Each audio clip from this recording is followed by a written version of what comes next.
The mahogany table gleamed under the sterile fluorescent lights of the law office, reflecting the tremor in my hands as I clutched my worn leather purse. 3 weeks. 3 agonizing, silent weeks since Arthur's funeral, and now here I was, at 63 years old, sitting in a room that felt less like a place of legal finality and more like a gladiatorial arena. Arthur, my husband of 42 years, had been gone for what felt like an eternity and a blink, leaving behind a silence in our sprawling Connecticut home that screamed louder than any noise. He was a man of quiet power, a self-made titan in the world of industrial design, renowned for his innovative, often revolutionary engineering solutions. His company, Sterling Innovations, had shaped skylines and modernized infrastructure across the globe. He was a visionary, a force of nature who moved through boardrooms with an unassuming grace that masked an iron will. I, Mary Sterling, had always been his quiet anchor, a retired university professor of architectural history, content to research forgotten blueprints and lecture on the evolution of urban landscapes. My world revolved around books, archives, and the intricate beauty of forgotten structures. Arthur had often joked that while he built the future, I preserved the past. Our marriage had been a tapestry woven with intellectual debate, shared passions for art and travel, and a deep, abiding respect. It wasn't a fairy tale. There were disagreements, moments of stubborn silence, and the inevitable ebb and flow of 2 strong personalities navigating a complex world. But there was always, beneath it all, an unbreakable bond, a bedrock of loyalty and affection. We understood each other on a level no one else ever could. Arthur's wit, often dry and understated, could make me laugh even in the direst of times. His unwavering support was the scaffolding upon which I built my own quiet career, giving me the freedom to pursue my passion without the constant pressure of financial worries. We built a life, not just a fortune, filled with antique maps, classical music, and the scent of old books. This was our legacy, a partnership that transcended the balance sheets and corporate victories. Our son, Daniel, was our only child. He inherited Arthur's keen mind, but none of his quiet resilience. Daniel had always been easily swayed, particularly by the allure of superficial success and the influence of strong personalities. He had drifted through various ventures after college, each one promising instant wealth, none ever delivering. He lacked Arthur's patience, his methodical approach, his inherent understanding that true success was built brick by painful brick, not by grand, fleeting gestures. His wife, Serena, was the antithesis of everything Arthur and I valued. A former reality television personality with an insatiable hunger for public attention and material possessions, she had swept into Daniel's life with the force of a perfectly coiffed tornado, remaking him in her image, twisting his malleable nature to her will. Her blonde hair was always impeccably styled, her designer clothes always on point, but her eyes, when they landed on me, were as cold and sharp as shards of ice. I saw the calculation there, the thinly veiled contempt for anything that didn't glitter.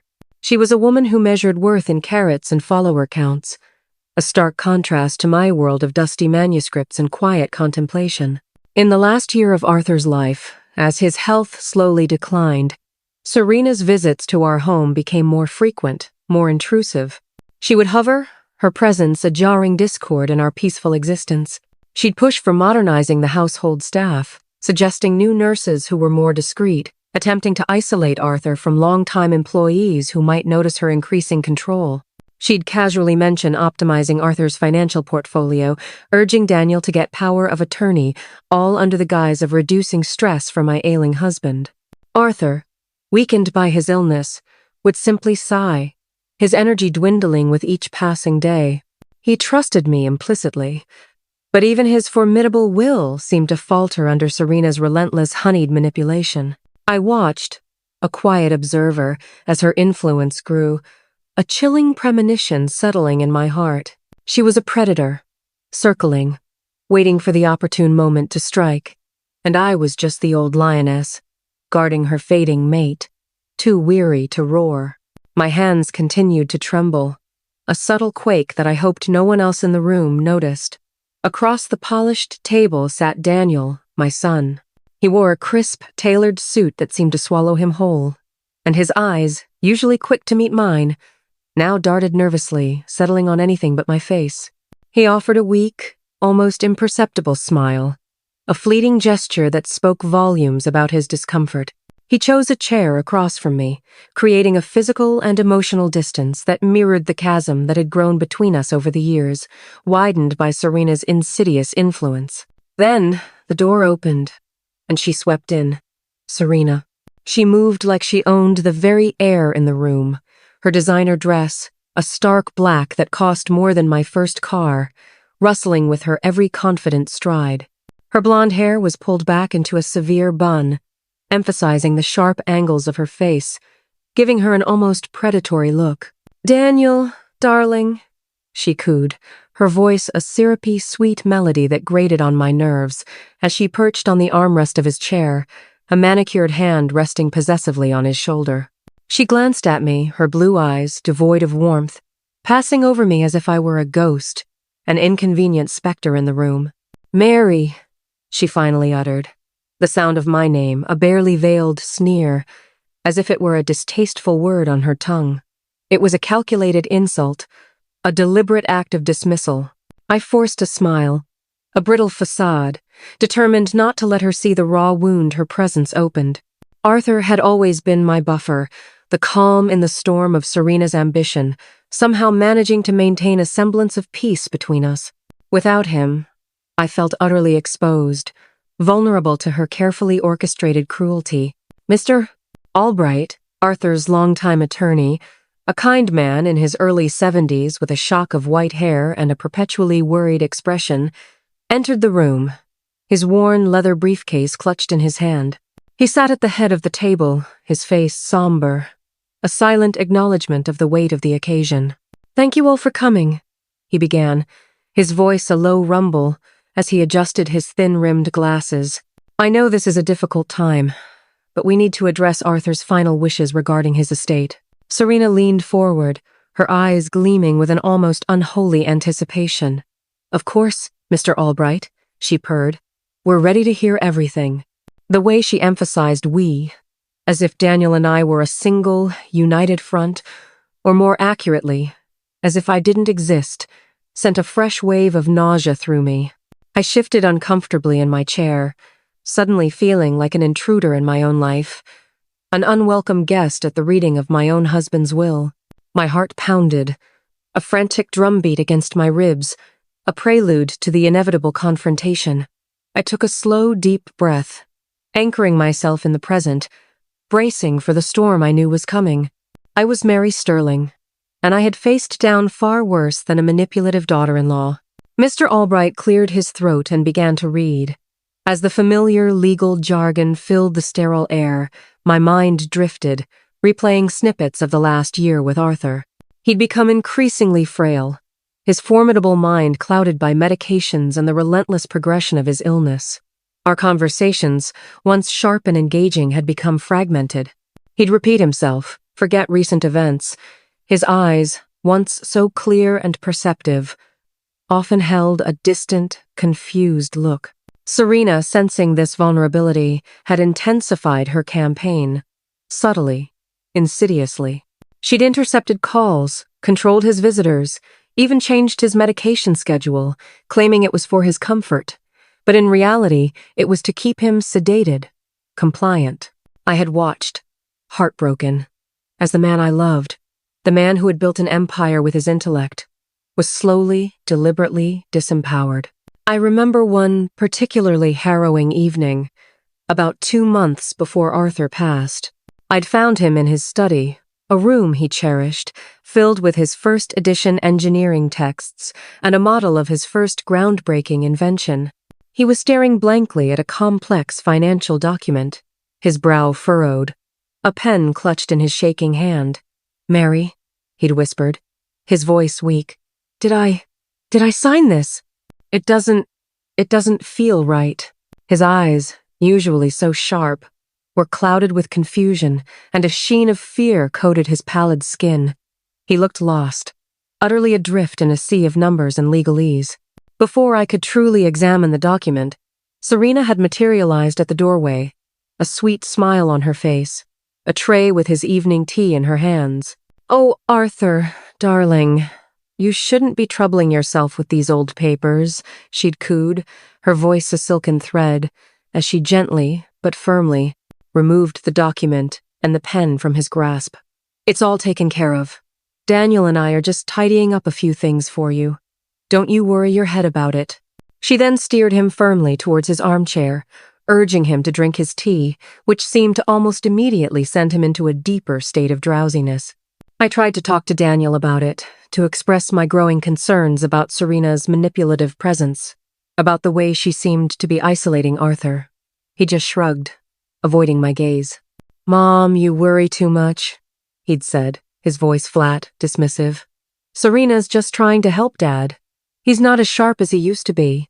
Someone needs to take charge." His words were a knife twist.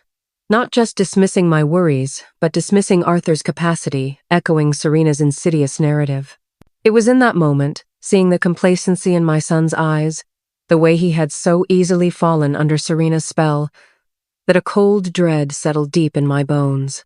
I knew, with a certainty that chilled me to the marrow, that I could not trust them. The attorney droned on, listing assets, the sprawling New England estate, the prestigious art collection, the private jet, the various investment portfolios. Serena nodded vigorously, interjecting occasionally with questions about specific valuations, her eyes alight with thinly veiled avarice. Daniel remained silent, his gaze fixed on the table, a picture of feigned disinterest that fooled no one. Then, Mr. Albright mentioned the primary residence. The primary residence on Elmwood Drive, along with the vacation property in Aspen, Colorado, will be. "Excuse me," Serena interrupted, her voice cutting through the lawyer's measured tones like a razor. She stood up slowly, deliberately, her chair scraping loudly against the polished floor, the sound a jarring shriek that seemed to announce her impending pronouncement. My blood ran cold, a familiar chill crawling up my spine. This was it. The moment I had dreaded, yet simultaneously anticipated.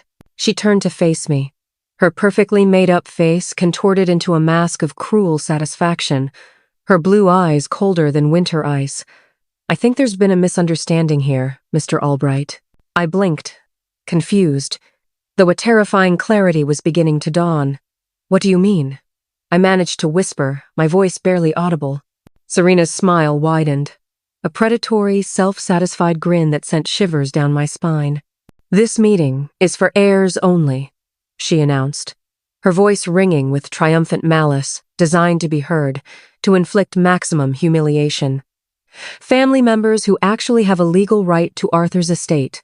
The words hit me like a physical blow, a sudden, brutal punch to the gut. The air left my lungs in a ragged gasp. I felt the color drain from my face, a wave of nausea washing over me as the full implication of her statement sank in. Heirs only. She meant me. She was telling me, his wife of 42 years, that I was not an heir, that I had no right to be here, that I was, in her eyes, nothing. "I'm his wife," I whispered, my voice cracked, barely a breath. The injustice of it, the sheer audacity, was suffocating. "Were," Serena corrected, her smile hardening, a cruel, triumphant twist of her lips.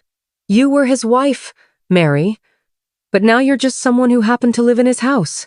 This discussion, she swept her hand dismissively towards the table laden with legal documents, is about real inheritance, about people who matter in the family business, people who built something. Her gaze was unwavering, filled with a malicious glee, as if she had just delivered the winning blow. I looked desperately at Daniel, my son, my only child. I waited for him to defend me, to stand up to his cruel wife, to tell her she was wrong, that this was an abomination. Instead, he stared down at his hands, his jaw tight, his face a mask of discomfort. Not embarrassment for Serena's cruelty, I realized with a fresh wave of pain, but embarrassment for me, for my presence, for my very existence in a room where he clearly believed I no longer belonged. "Daniel," I pleaded, my voice cracking, fragile with a lifetime of unspoken love and a sudden, raw heartbreak. "Please." He finally looked up, his eyes holding no warmth, no flicker of recognition for the woman who had raised him, who had sacrificed so much for his future.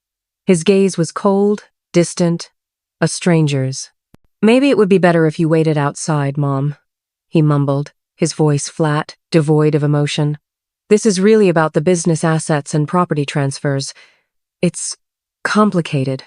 The betrayal cut deeper than any physical pain I had ever experienced. My own son, the child I had carried for 9 months, had nursed through midnight fevers, had cheered for at every Little League game, was throwing me out like yesterday's garbage. 45 years of marriage, a lifetime of love and partnership, dismissed like I was some kind of gold digger, a parasite clinging to a fortune I hadn't earned. Mr. Albright looked appalled, his kind face contorted in a mixture of shock and dismay. "Now, wait just a minute. Mrs. Sterling has every right to be here." "Entitled to what?" Serena snapped, her voice rising, edged with a hysterical fury, as if his words had dared to challenge her authority. "She never worked a day in the family business. She never contributed anything except spending Arthur's money on her little hobbies. The real inheritance belongs to the people who actually built something." She flung her hand towards Daniel, as if he were the true heir, the rightful successor to Arthur's empire, a deserving recipient of every single penny. I stood on trembling legs, my whole body shaking with humiliation and rage. The room spun around me, a dizzying kaleidoscope of polished wood, cold faces, and the cruel, echoing laughter of my daughter-in-law. "Fine," I managed to say, my voice surprisingly strong, though every fiber of my being screamed in protest. "I'll wait outside." As I walked toward the door, each step a testament to my faltering dignity, I heard Serena's satisfied chuckle behind me. Good. Now we can have a real conversation about the family's future. The door clicked shut behind me, sealing me out of the room, out of my life, out of my husband's legacy. I pressed my back against the cold wall of the hallway, the silence outside the conference room almost as deafening as the insults inside. The secretary at the front desk looked at me with open sympathy, but I couldn't bear her pity. I stumbled to the bathroom, locked myself in a stall, and finally, mercifully, allowed the tears to come, hot and stinging, burning tracks down my face. What had I done wrong? How had I become such a stranger to my own son? I drove home in a daze, my hands gripping the steering wheel so tightly my knuckles were white. The familiar streets of our neighborhood blurred past as tears streamed down my face. When I finally pulled into the driveway of the house Arthur and I had shared for over 3 decades, I sat in the car for several minutes, unable to face going inside. The silence in the house was deafening. Everything reminded me of Arthur. His reading glasses still on the kitchen counter, his coffee mug in the sink, the newspaper folded to the crossword puzzle he'd never finished. It was a museum of a life, now empty, echoing with the ghost of a love I thought was eternal. But beneath the crushing weight of humiliation and grief, a tiny ember of defiance began to glow. They thought they had dismissed me, discarded me, relegated me to the forgotten corners of Arthur's life. They didn't know me. They didn't know Arthur. And they certainly didn't know the extent of our quiet preparation, the strategic foresight of a couple who had spent decades anticipating every possible contingency, every potential betrayal. You see, even in his final fading months, Arthur had been many things, but he was never truly naive. His illness might have clouded his mind, but it hadn't erased his instincts, not entirely. He'd seen Serena for what she was from the moment Daniel brought her home, a charming opportunist, a social climber with an insatiable appetite for wealth. He'd tried, gently, to warn Daniel, to steer him away from her superficial allure, but Daniel, blinded by her beauty and relentless flattery, had been too lost to listen. Arthur, ever the strategist, had begun to lay plans, and I, his quiet, observant partner, had been privy to every meticulous detail. My own profession, architectural history, had trained me in the art of meticulous research, of uncovering hidden layers beneath seemingly simple surfaces, of understanding the foundations upon which grand structures were built. I saw patterns where others saw chaos, connections where others saw only coincidence. I applied this same forensic precision to our family dynamics, sensing the subtle shifts, the whispered agendas, the insidious erosion of trust that Serena orchestrated. About 5 months before Arthur's passing, he had called me into his study, his eyes, for a rare moment, clear and sharp. He'd held a thick, embossed envelope. "Mary," he'd said, his voice raspy, "this is important. More important than anything else right now."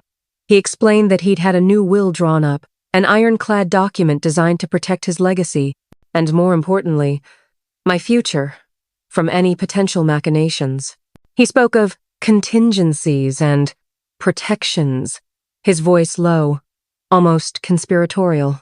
"They won't see it coming," he'd whispered, a faint smile touching his lips. "They think they know how this story ends. They're wrong." He had always had a flair for the dramatic, even in his quiet moments. He had entrusted me with the only notarized physical copy, instructing me to keep it safe, hidden away, and to contact his most trusted, albeit discreet, legal advisor, Mr. Elias Thorne, if anything seemed amiss after his passing. Mr. Thorne was a formidable figure, known for his relentless pursuit of justice and his razor-sharp legal mind. He rarely took on new clients, but Arthur had a long-standing professional relationship with him, built on decades of mutual respect and shared ethical principles. Arthur had always valued integrity above all else. This was his final act of guardianship, his ultimate chess move, ensuring his life's work would not fall into the wrong hands. I had placed that envelope, heavy with the weight of Arthur's trust, in a custom-built, hidden safe behind a loose brick in the old fireplace in my private study, a secret only Arthur and I shared. We had installed it years ago, a relic from a playful phase where we imagined ourselves as characters in a spy novel, tucking away love letters and silly souvenirs. Now, it held the key to my future. I didn't contact Mr. Elias Thorne immediately after Arthur's passing. I grieved, quietly, privately. But as Serena's control over Daniel tightened, as she began to subtly liquidate some of Arthur's personal assets, claiming they were redundant or too sentimental for their modern tastes, the alarm bells began to clang. It was the little things. A painting of Arthur's grandmother that had hung in our foyer for decades, suddenly donated to a charity auction Serena favored. The sale of Arthur's beloved vintage car collection, a lifelong passion that she dismissed as old junk. These actions, small in the grand scheme of Arthur's vast estate, were telltale signs of a larger, more insidious plan. They were slowly erasing Arthur, piece by painful piece, rewriting his legacy to suit their own narrative of greedy entitlement. They were trying to erase me from his story. Then came the call from Mr. Albright, informing me of the will reading. Serena, it seemed, had already put her paw prints all over the current legal documents, having them notarized and rushed through, confident in her perceived victory. That was my cue. I called Mr. Elias Thorne. He was a man of few words, his voice gravely and precise. "Mrs. Sterling," he had said, his tone devoid of pleasantries, "Arthur informed me of certain eventualities. Do you have the document?" When I confirmed I did, he simply said, "Good. Be at Mr. Albright's office at precisely 10 a.m. I shall arrive shortly after the proceedings begin." He didn't need details. He knew Arthur, and he knew Arthur's family. He didn't need a long-winded explanation. He knew the game, and he was ready to play. So, here I was, moments after my public humiliation, standing in a sterile hallway, tears still streaming down my face. But the tears were now mixed with a potent cocktail of grief, rage, and a dawning, fierce anticipation. They had played their hand. Now, it was my turn. Suddenly, the heavy oak door to the conference room swung open with a soft sigh. Serena, her face flushed with victory, emerged, a triumphant smirk on her lips. She was probably coming to gloat, to witness my utter defeat. But before she could utter a single word, a tall, imposing figure strode past her, his presence instantly filling the hallway with an undeniable aura of authority. He was in his early 70s, his silver hair meticulously parted, his tailored suit exuding an air of quiet power. His eyes, behind wire-rimmed glasses, were piercing, intelligent, missing nothing. This was Mr. Elias Thorne. Serena, caught off guard, stumbled backward, her triumphant smirk dissolving into a look of startled confusion, then dawning horror. Who are you?" she stammered, her voice losing its edge, a flicker of uncertainty in her eyes. Mr. Thorne didn't even glance at her. His gaze was fixed on me, a faint, almost imperceptible nod of acknowledgement passing between us. He then turned to face the open door of the conference room, his voice, when he spoke, resonating with a quiet authority that instantly commanded attention. "Good morning, Mr. Albright. Apologies for my tardiness. I am Elias Thorne, here to represent Mrs. Mary Sterling in the matter of the late Mr. Arthur Sterling's estate." His words hung in the air, thick with unspoken meaning. Inside the room, Daniel, who had presumably been resuming his discussions with Mr. Albright, looked up, his jaw dropping. Mr. Albright, startled, pushed his glasses up his nose, his kind face registering a mixture of surprise and profound recognition. "Elias, what an unexpected pleasure," he stammered, clearly thrown off balance. Mr. Thorne stepped into the room, his movements deliberate, unhurried, as if he owned the very ground he walked on. He ignored Serena, who stood frozen in the doorway, her carefully constructed composure shattered. He ignored Daniel's gaping mouth. He simply walked to the head of the table, directly opposite Miss Albright, and placed a slim, embossed leather briefcase on the polished mahogany. The soft thud echoed in the suddenly silent room. He didn't even open it immediately. He simply stood there, his presence radiating an undeniable power, an aura of calm, dangerous competence. "This is outrageous!" Serena shrieked, finally finding her voice, a high-pitched, almost hysterical sound that cut through the silence. She stormed into the room, pointing a trembling, manicured finger at me. "She's not allowed in here! Daniel just escorted her out! This is a private family matter!"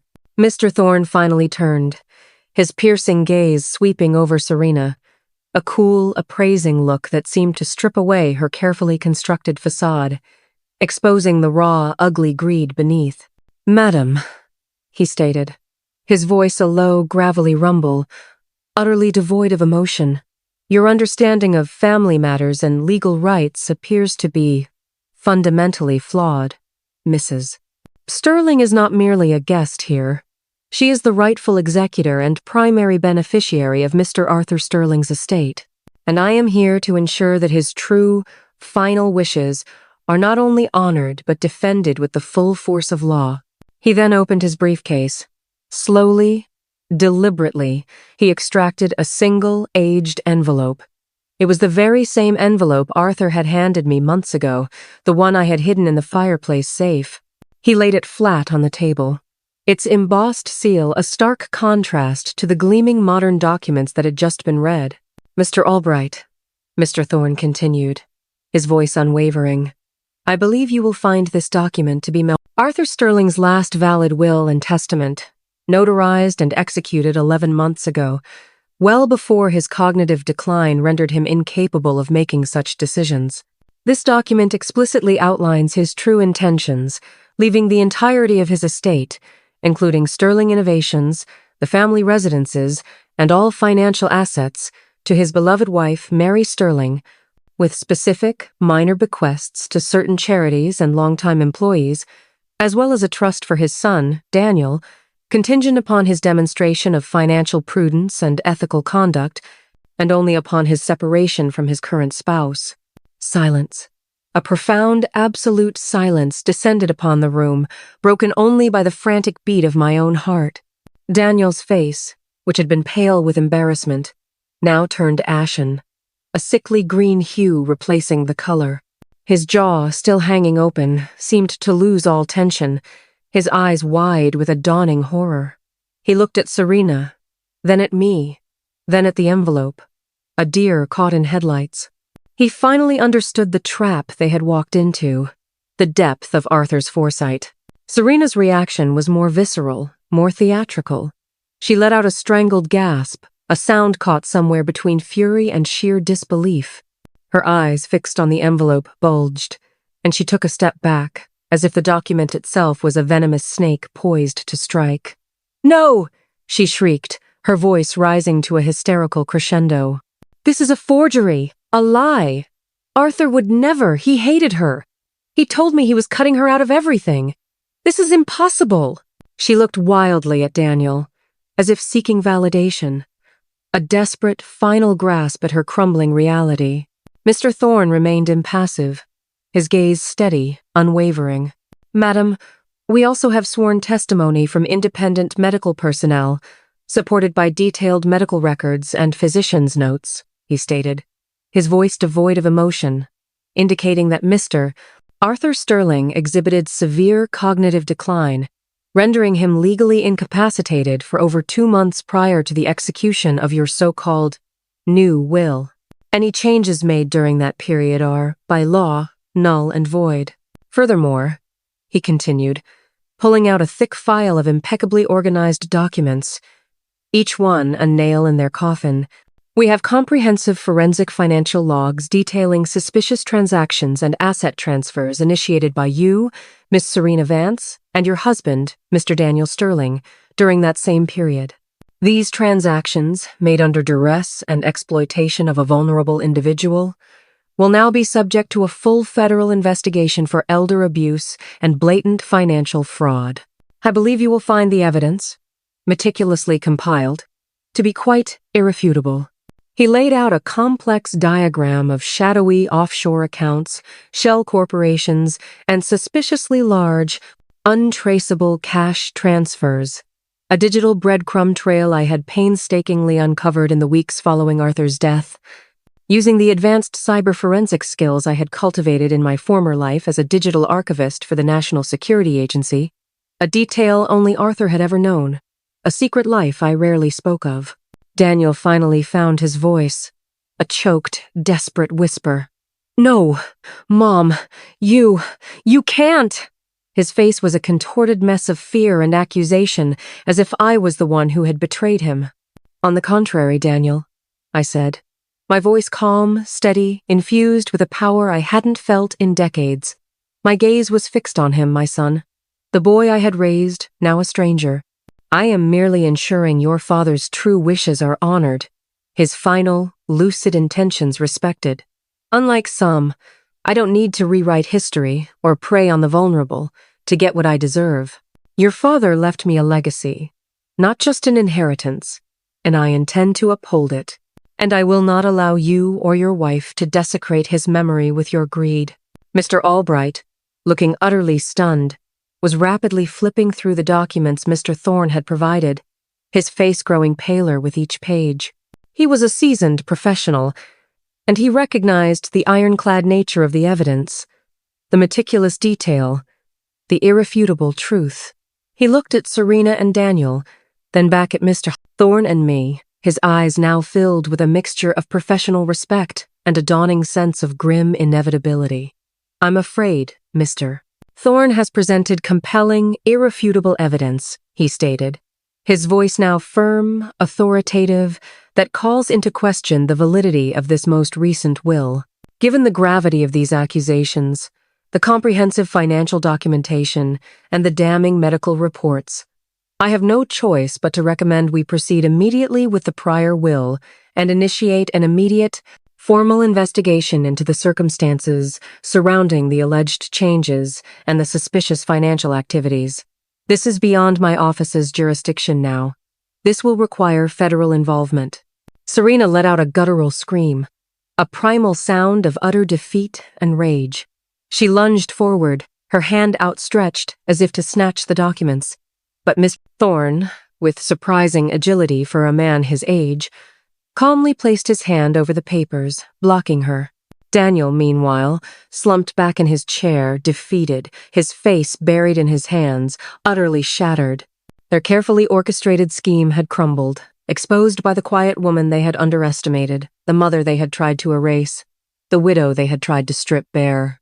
The ensuing legal battle was swift and brutal, a public spectacle that tore through Daniel and Serena's carefully constructed social image like a Category 5 hurricane. Arthur's email, his prior will, and the damning medical records, combined with the comprehensive forensic financial analysis I provided, A detailed map of their illicit activities proved to be an insurmountable wall of evidence. Serena and Daniel were forced to concede, their attempts to challenge the previous while falling flat against the mountain of irrefutable proof. The financial fraud charges against Serena and Daniel, stemming from the assets they tried to siphon off during Arthur's cognitive decline, led to a separate, equally humiliating federal investigation. Their reputations, built on a foundation of inherited wealth and superficiality, crumbled in the unforgiving glare of the media. Every news outlet, from the major networks to the online tabloids, dissected their downfall with morbid fascination. They learned, the hard way, that true power doesn't come from wealth or status, but from integrity and purpose. Their names, once synonymous with opulence and influence, became shorthand for greed and betrayal. For me, the victory wasn't about the money or the power of sterling innovations. It was about vindication. It was about honoring Arthur's true intentions, ensuring his legacy was built on innovation and ethical leadership, not greed and betrayal. It was about exposing the truth, even when that truth was painful and brought public scrutiny to my own family. I took the reins of Sterling Innovations, not as a ruthless corporate titan seeking to expand an already vast fortune, but as a strategic guardian. I restructured its divisions, redirected its vast resources towards ethical advancements in sustainable engineering and responsible urban development, aligning it with Arthur's original, more idealistic vision of using technology for human progress, not just profit.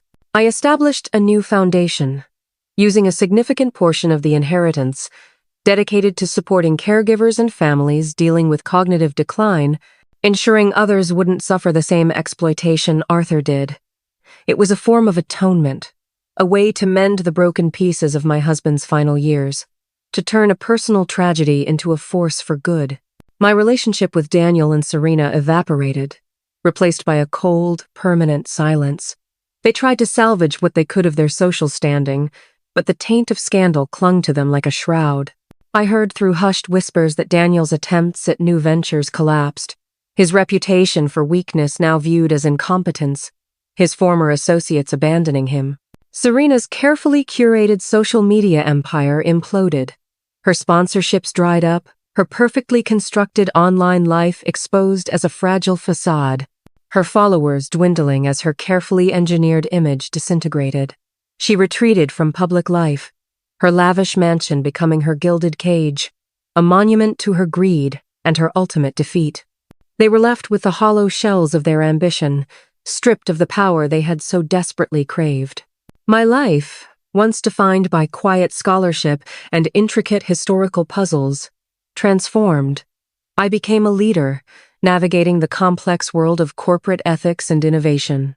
I learned that true strength wasn't about dominating others, but about standing firm in your convictions, protecting the vulnerable, and ensuring justice. I learned that family isn't just about blood, but about respect, honesty, and unwavering support, even when the relationship is complicated and fraught with unspoken resentments. The path to leadership was challenging, forcing me to step out of my comfort zone, to engage with people on a different level, to speak for those who could not speak for themselves. But it was a path I walked with purpose and integrity. And sometimes, the quiet ones, the ones underestimated and dismissed, are the very ones who hold the key to the truth, the ones who deliver the most profound lessons. My Arthur, in his final clarity, saw that. He left me the tools, the digital breadcrumbs, the quiet understanding of his true intent. And in his passing, he showed me, and the world, who I truly was, not just a wife, but a guardian, a force for justice, a woman who refused to be written out of her own story. The quiet moments with him, the ones they never witnessed or valued, were the ones that truly mattered, forging a bond stronger than any legal document or financial scheme. This story isn't just about a will or a family feud. It's about perception and reality, about the unseen battles fought in the quiet corners of lives, and about the unexpected power that lies within us when we choose to stand up for what's right. If you've ever felt overlooked, underestimated, or betrayed, remember that your quiet strength can be your most powerful weapon. Your integrity is your shield, and your truth, when revealed, can shatter the most carefully constructed deceptions. What you do in silence, the preparation, the observation, the unwavering commitment to your values often speaks louder than any public declaration. What battles have you fought that no one saw? How did you find your voice when others tried to silence you? Share your stories below, and remember to like and subscribe for more tales of resilience, unexpected triumph, and the quiet power of justice.